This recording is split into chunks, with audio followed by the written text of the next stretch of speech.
Welcome to The People's View, a program dedicated to discussing local, state, and national issues and their effect on the American people. The People's View provides a platform for state representatives and national figures to present their viewpoint.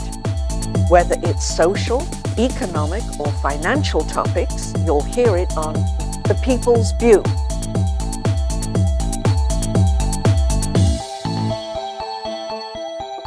Hello and welcome to The People's View. I'm Carl Seidel, along with my co-host Pete Silver, and our guest today is Carol Robidoux from the Patch. Carol, welcome aboard. And, thanks, Carl. It's good to be here. I'd like to find out a little bit more about you and the Patch. Excellent. I'm ready. Okay. You noticed the camera this time. It's pretty good. Oh yeah, it's not my favorite place to be, but I always try to do my best when I'm on this side of the camera. So yeah, Nashua Patch. We've been in Nashua now since August of 2011.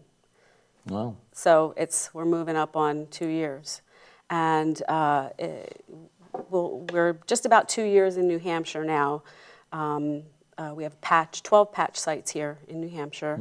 And I could name all the patch sites, but I'll probably miss one. But in general, we have Concord, where we cover a lot of State House issues, Portsmouth, and Exeter, and Hampton, Northampton on the seacoast. We have Merrimack, Amherst, Milford, Londonderry, Bedford, Windham, and Salem. And I think that was 12, but I forgot to count them. So anyway, you can find us on patch.com. Patch is an AOL company, and we have about 900 patch sites around the country, all doing the same kind of work. Really? Yep. So what is your objective? Our objective is to kind of bridge the gap that's sort of been created in the news business, where newspapers are struggling for readership, to sell newspapers. A lot of people just aren't picking up that paper off the rack anymore because they have smartphones and they go on their computer. And as the industry began to change, the people that started Patch through AOL, they were associated with Google and with AOL companies, said, you know, there seems to be a need for this local news, like what's happening right in your neighborhood that the newspapers aren't getting at anymore because they're kind of painting everything with a broad brush to cover all their bases, and we're missing the real sort of connectivity of community news. So what can we do? What kind of a platform can we come up with that gets at that, but also captures the growing interest in social media? If, as you all know, I bet you're on Facebook too, to some degree. Everybody has kind of discovered in the last couple of years, it's really exploded, that everybody and their grandmother has a Facebook, and also tweeting. So Patch brings all that together in one site. I kind of triangulate between posting stories on the actual news page, which is nashua.patch.com, and then most of the stories get reposted on Facebook and tweeted almost simultaneously, and that way you reach more people and more people get the links. It's a free site. We don't charge you just sign up with your email, and we don't sell your email. We just use it to send you a morning newsletter, which comes into your email, sort of like getting your morning newspaper delivered to your email box. The difference is that the news is ready to go at about 5 or 6 in the morning. You'll get it, but throughout the day we post. So as the news changes, like today, for example, we were posting about the marijuana bill at the State House and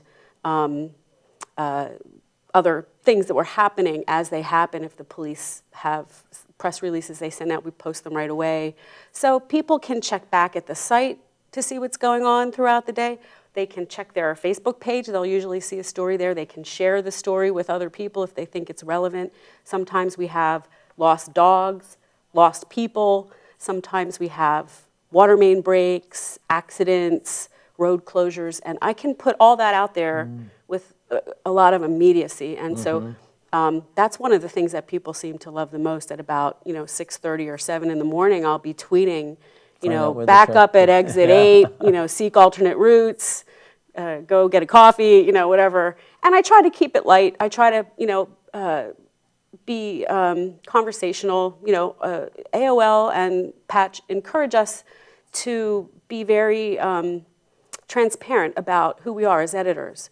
My background and my experience, I mentioned to you a little bit earlier, I've been in this business 20 plus years in print journalism. I worked in Pennsylvania for about 10 or 12 of those years, and then I came here in 2001 to work for the Union Leader. So my background is as a journalist, I have a strong news background, but I've been able to sort of make the adjustment to new media, which includes taking my own photos, taking my own video, being at an event, and within an hour or two, turning that story around and getting it up, or sometimes quicker. If you're not in an accident,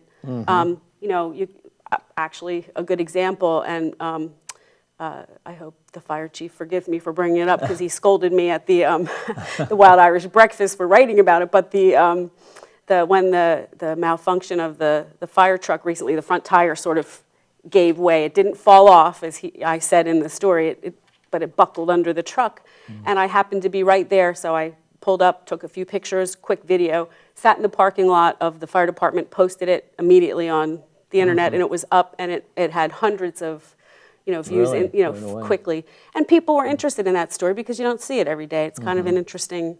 And then the next day there was another fire truck mishap. So, a lot of things that never make the newspaper at all. Well, and that's the thing, the newspaper, and it's a real issue for the newspaper, and I understand it. They have to sell advertising, and their news space is determined by how much advertising they sell. So if if they're not getting people buying advertising space, their news hole shrinks, which means there might be a page and a half open for news stories. And if you're covering the entire state of New Hampshire, and you have 100 inches of space that you can fill with stories, you get a lot of truncated stories, or you get stories that are don't have a lot of information, or you get a lot of stories that just don't make it. They just kind of get held or put aside. And the newspapers don't have they weren't set up to be an online platform. So for them to do what we do, which is post our stories for free, they need to justify it because they have printing press to pay for, newsprint to pay for, and ink to pay for, and all those things that they haven't done away with yet, although many newspapers are doing away with those things. Well, they're also trying to put a lot of this stuff on the web. Yeah, And, but they need to support it with advertising Right. or find a way. They want to hold back some of it so people will still go out and buy the paper. So none of your stuff comes along with ads? Well, we have ads. We have actually 2 ad reps now in New Hampshire that are selling local advertising to local businesses. We have a lot of well-known, Peters of Nashua is one great advertiser that we have, but many. I don't want to drop names, but we have lots of great local businesses who've found their way to Patch for advertising. It's competitive, and they have a lot of options. And then we have national advertisers because we are a national company. So we have some great ad sales that go national, and then we capitalize on that locally. Like one I can remember was Walgreens. We had, and their ad was sort of prominent towards the top of the page, but it was localized to each town so that when you clicked on it, you got the local deals. We have a grocery specials where you click on that and it takes you to, you can click on various supermarkets and see what's on sale and, fill out your list and print it right there from the, so it's really, this is the way everything's, it's the way things are changing, and the technology has really taken over. And that's kind of where we're at because people still want news. And I feel like I'm talking a mile a minute, so I don't want to. But the other thing is I'm just one person. I am Nashua Patch. I do whatever's in Nashua Patch. If it's not written by me or one of the other editors when we share content that's relevant statewide, we have people who contribute blogs from time to time or submit photos and things like that. But generally speaking, I'm not a staff. Like the Nashua Telegraph has a great staff and they do great stories and they can cover things differently. So that's the other piece of it. 20 years in print journalism, I had a certain way of thinking about the news business and what does it mean to be a reporter. Well, things have changed, and I think about it differently now, and I deliver the news differently, and I gather the news differently. So, well, how do you know where to go for a story? Do you have a plan? How do you start out? Do people tip you off? yeah, all of that. I mean, generally, it's like it always has been in that respect as a reporter when people know that you're out there. And you do make contact with people when you go out in the field, but we have people that still send us news releases. Actually, and that's something else that's different too, I want to say. In the old days, and I can say this for a fact as a newsroom person who dwelled in the newsroom, people would inundate you with press releases. Oh, yeah. Everybody wants their information in, everything from big check presentations to Little League pictures to grandma's turning 100, whatever, to businesses, Joe got a promotion, and there's a lot of stuff happening. And newspapers by and by would take a look at those things and say, oh, well, we don't have room for that. Right. Oh, well, no, we don't want to put that in, because they're not big news. So those little, that's part of the patch thing, is those things get cast aside. What we try to do is now we tell people, you don't even need to send the press release to me. You can upload it yourself to the site. Really? You can upload a photo, you can upload a video, put a headline on it, let me know that you've done it. I'll get the link, I'll give it a look to make sure A, it's appropriate, and B, that it's, all the T's are crossed, so to speak, that, that things aren't spelled wrong. And then I hit the go button and I put it right up on the front. No matter what it is, I'll feature it because it's been contributed by somebody in Nashua, and we try to be responsive to the community rather than at a newspaper, you have a staff meeting and the editor decides, well, we want to go in and see what's happening here, so we want you to go get a story on this and see if you can find a story on that, and you get your marching orders from the top down. And in this way, we're sort of community driven. We want to hear from the people that are using Patch, what's meaningful to you? What do you want to see more of? What interests you? And we look at the statistics. We see which stories get a lot of reaction, and then we kind of modify what we're doing to deliver more of the useful information to people as best we can. Yeah. I can't attend every meeting that happens in Nashville because there's a lot of meetings. I am able to watch many of them on the computer, thanks to Access Nashua and CTV. And I do try to get out to the meetings, but my day starts pretty early. So if I get up at 5 or 6 in the morning and start working and sort of have a leisurely pace through the day, by 7 or 8 at night, I'm not coming back for a meeting sometimes. So I'll watch it, and if there's a follow-up or if it's an interesting enough topic, I can, zero in on that, just like a real reporter does. There's that. I mean, I do have that experience. So. But with all the coverage, you have some ways of getting to these things. And, that's another thing, though, that we didn't have 20 years ago, is there's people now today, between their smartphones and their televisions, with the community access channel and the internet, with a lot of ability to get information, primary information yourself, whether it's the State House or the City Hall. People have a lot of information, or they can get a lot of information, or they appreciate when you give them, a PDF of a file of a document, like the minutes of something, so they can see it and understand it for themselves, rather than becoming a filter and saying, like I've done this, and many reporters will tell you, you'll sit through a 2.5-hour planning board meeting, and then you have to distill it into 3 paragraphs. Here's what happened at the meeting. Well, no action was taken on this, and there was an argument between the planning board chair and a member of the audience that made everybody laugh, and like you kind of go for the highlights, but there's a lot of things that happen at a meeting in 2.5 hours, and that gets lost. So people can watch it now online. They can watch a version of it, or I can link to it and say, here, watch this meeting. Here's what happened. You can put the link in for this People's View. I do that, and I've done that. I've actually linked to the People's View, and I think that's a benefit for people because they might not necessarily watch a show, But then when you say, hey, this was a pretty interesting show, they might actually find their way to it. So. What was like the biggest, say in the last year or so, that you've covered that maybe you didn't think would get as much play as it did or be as big of a thing, but then all of a sudden just took legs like? Well, this is going to sound silly, but one thing that, this was a very incidental thing, and everybody saw the story about the pig with the wheelchair. Yeah. And that was, the link here was that it was a Nashua company that makes the wheelchairs for dogs. And so I had a quick conversation with the owner of the pig, and he, couldn't say enough about this business that gave his little piglet the ability to walk. And I posted it thinking, oh, it's one of those stories. But that, to this day, that might be my top story, at least in the last several months. Like, and it's still getting hits, so to speak.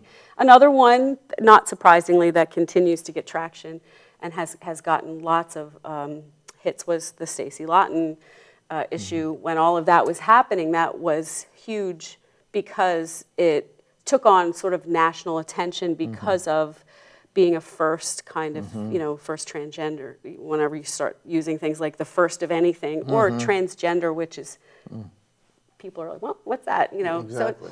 So it creates, it creates interest, and so a lot of those kinds of. We got a lot of traction on the voter ID fraud when James O'Keefe had some people come here during the primary elections, and that was huge.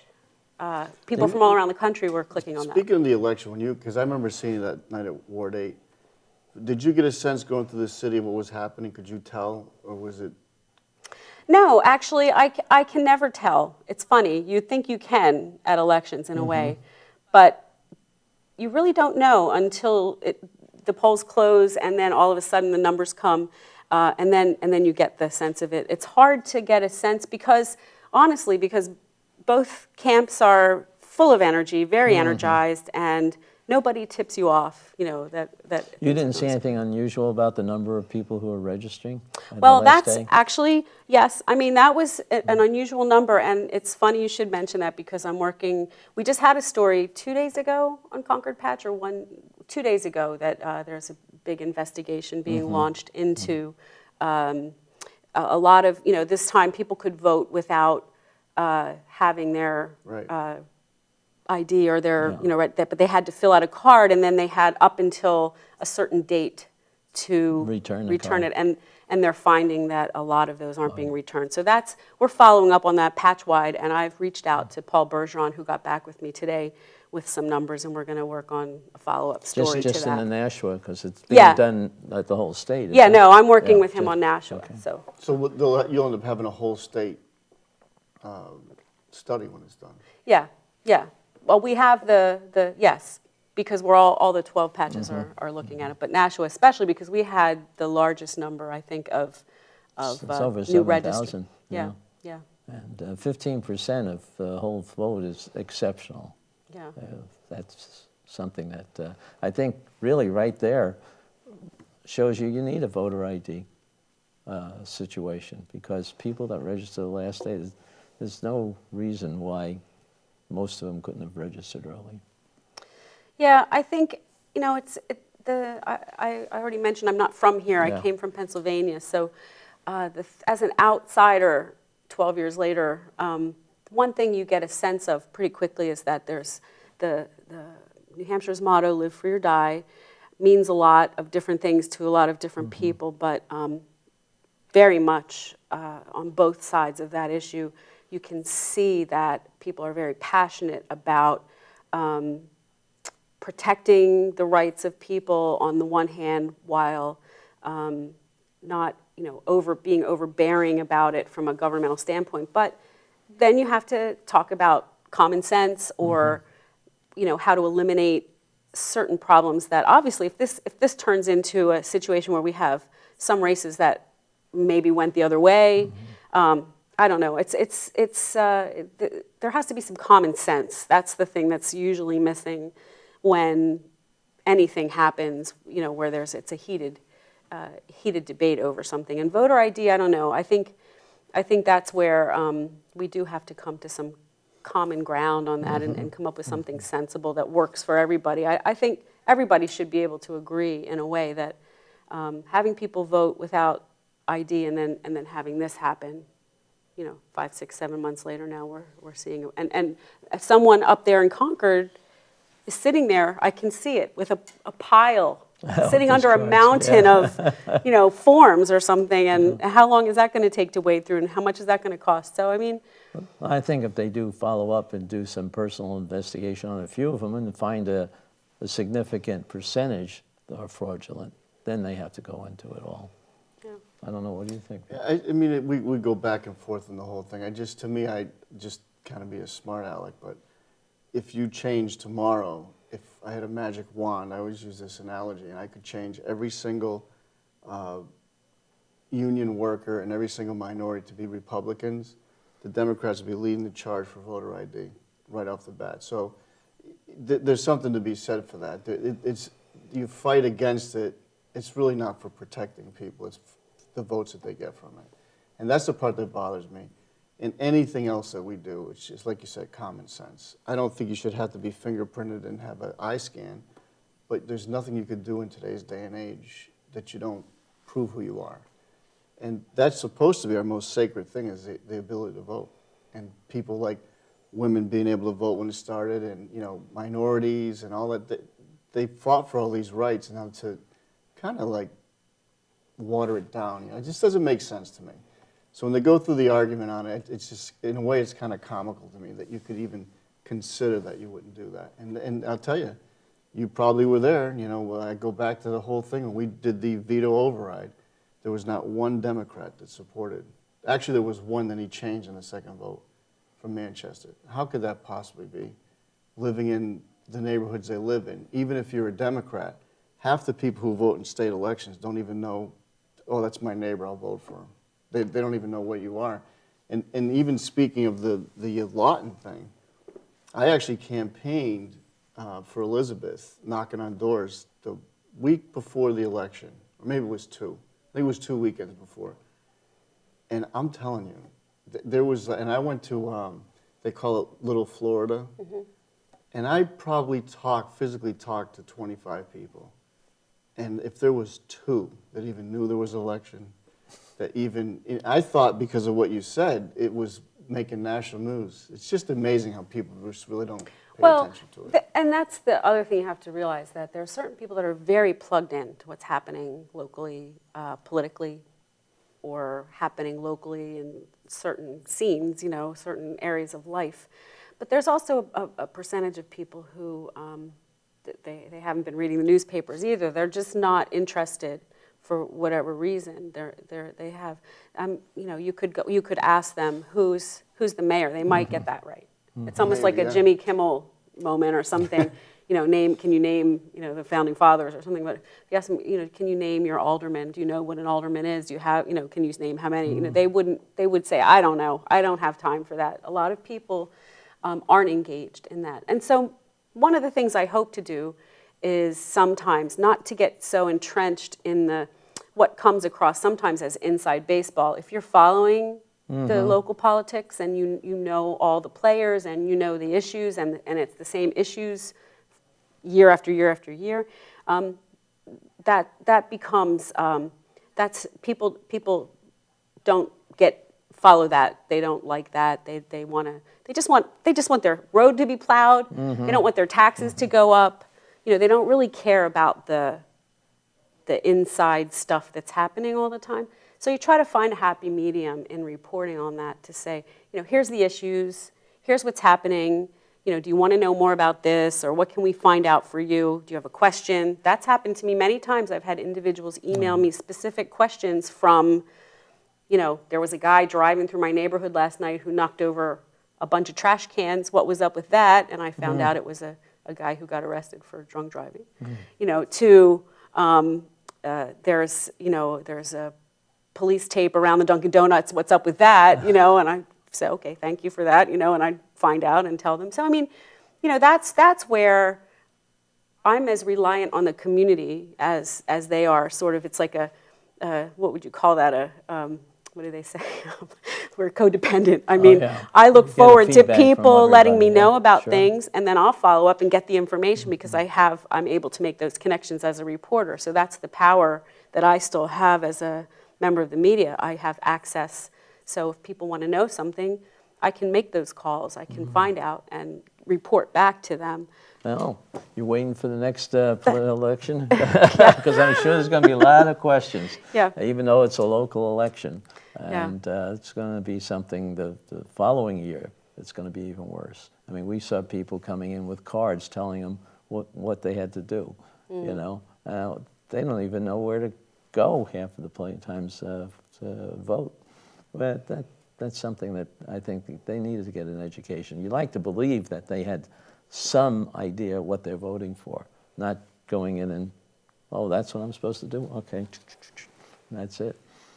Well, and I have to say, I guess maybe things, as everything else has changed, you know, the generation of our parents and maybe our generation, we look at civic engagement and voting as something a little differently than younger generations are not as engaged for various reasons. Not to say that they're completely, you know, bankrupt or something like that. I think that they should be and can be brought back into it if they understand what it all means It sounds for to them. me like you have the perfect venue to do that. Well, that's what we're hoping for, and we They encourage want people everything to check done it in out. little Yes, little bits. and I think that you know, if we can give them some information and direct them to get information that's relevant to them, you know, that's important to create that conversation, to get that going, you know, to get people. I think in. one thing I'll say is you've been more than fair. I could never tell you just do the story. You've done several stories with me, and you've been more than fair. I don't talk to the Telegraph anymore because of what some of the stuff they did, but I get the news first from Ed when it gets out. But you guys seem to break the story first. But Well, all I'll say about that, because I have great respect for the Nashua Telegraph, I think because we're both here in Nashua, I know what they're doing, and I know how hard it is sometimes to do that the way they're doing it. But I will say, and as someone who's worked in a couple of newsrooms, I appreciate so much that Patch does not have an editorial point of view. We don't tell you who to vote for on Election Day. We don't criticize the town leadership when they make a decision at a meeting and come out and say, what were they thinking, for crying out loud? You know, I mean, we could, but that's not our job, I don't think. You know, that's something that newspapers have done for a long time, and it's come to be expected of them, I guess. And if you like the way the newspaper thinks, then you like the newspaper. But I think our job is really to try to be there when we can to get first-person interaction with newsmakers. I think our job is to present both sides of issues and say, here's the issue, here's what this side says, here's what this side says, here's what these people did, here's what these people said. People are smart enough, I think, to draw their... wait a minute, that would be called journalism. Well, I mean, I hope so. You try, and this is something, and I said I've been doing this a long time. As a human being and not a machine, of course, I'm going to have a point of view. And if the three of us went and watched a speech, the three of us had to write about the speech, the three of us would probably pick up on three different things that resonated. I might pick this and you'd pick another thing. And so three people writing about the same thing are going to have a different point of view. But the key is, as a reporter, to be very wary of falling into traps. And if somebody says something, you know, and it's a powerful thing, go ahead and quote them on it. But don't assume that just because they said it, it's true. Right, or find the balance then. If they say, Joe Schmo did this, you know, you better talk to Joe Schmo before you just leave it hanging. Or get Joe Schmo to respond, which I've done. Hey, Joe Schmo, you know, read this editorial that was just submitted to Patch. Would you like to write one too? You know, and that's happened.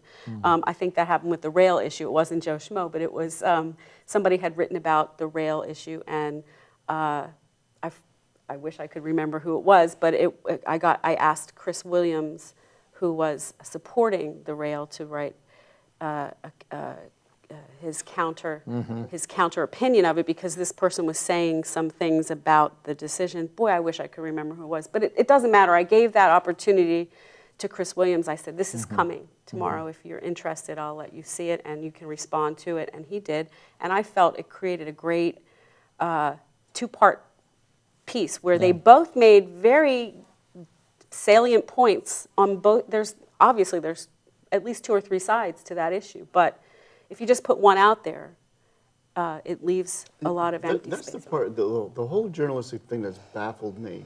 Because it's hard to, of course everyone knows which way I lean, it's pretty obvious, but it's hard, in my opinion, to argue that the major media outlets don't lean to the left. And when you see numbers, if they're real, when you see like how Fox News is making all this money, and just from a financial standpoint, why they wouldn't do that. And honestly, that's what happened to the Telegraph. I think that by doing what you're doing, these outlets, if they play more to the middle and just report it. I mean, whatever it is, whatever it comes down. If I'm wrong, I'm wrong. But play the whole interview. Don't cut it up. The worst one that I ever did was Channel 9 with the whole, we're going on the education bill that was CACR 12, I believe, last term. And I did an interview at the end, and I said in my interview that, you know, next time somebody's going to come out and vote, and you're going to vote for somebody, and they say they're a Republican, make sure you ask them, are they Republican, are they Free Stater, are they Libertarian? And that's all they played. What I said at the end of the interview is I said, but that being said, over 90% of the time they vote with us on these issues. They never played that. Right. So that distorts the whole thing. Yeah, and that's where, again, you know, Channel 9 has a 30-minute broadcast, and they have to get in news, weather, sports. And the guy who's taping it, but it's the editor that really does it. Yeah, I think that, or it's, again, I don't know how they function or how, you know, how their process is. If Gene Mackin's out doing the story, does Gene Mackin tell the editor, this is the best thing I got? You know, I mean, I don't know. Sometimes that's what happens to a reporter when you're calling in and your editor says, you know, what's the punchline, or, you know, what's the best part? What's the money shot, you know, kind of thing. So it's hard to say, but at least for Patch, you know, because we try to get things up in a timely way, we don't spend a lot of time. I mean, that's the downside as a reporter. You mourn the loss of the Sunday story that took you 4 weeks to write and research, and you have, you know, 20 people you quoted and everything. And people love those stories, and they're important, but we do things differently now, and we at Patch are still pretty young, so we're still working on how we can get at some of those stories. We have meetings every other week as a staff, and we talk about certain stories that we'd like to maybe cooperate on, so that we can get at those. If we all kind of contribute something to it, we can get at an issue with a little more, put our teeth into it a little bit better. You know, we don't want to just be the, oh, it's Patch, it's a fluffy thing. You know, we try to get at everything and try to be comprehensive. But well, I think we're getting out of time. Speaking of time. So thank you very much. We'll have you back again. Okay. So right. when it gets closer to the political time, yeah, and that'll be talk fun. about some of the things that go on then. The People's View is brought to you by the Nashua Republican City Committee, and if you want to find out more about us, go to nashuagop.org. And we meet at the Crown Plaza on the second Thursday of every month at 6:30. So come and visit us if you want to find out more. Listen to some interesting speakers on some political issues that are current. And thank you again, Carol, for coming in. Thanks for inviting me. Thanks, Carol. It's a pleasure. Keep it fair and balanced. I will.